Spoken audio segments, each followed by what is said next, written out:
Now, hindi mo kailangan ng perfect face. Okay? That's why hindi mo kailangan ng perfect face. Hindi mo kailangan ng perfect face symmetry, matangos na ilong, six-pack, abs, maging tall, dark, and handsome para maka-attract at maka-keep ng isang babae.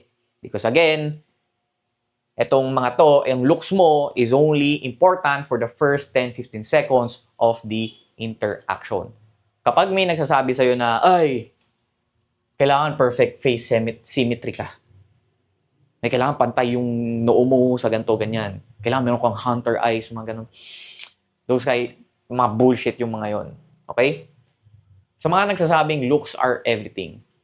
Usually, ito yung mga lalaking immature and also insecure. Okay? So, huwag kayong maniniwala sa mga ganung lalaki. Okay?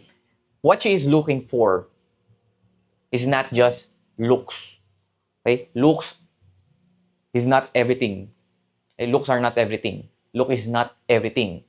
She's looking for signs or indicators of strength, confidence, and masculinity. Ito talaga yung hinahanap nila.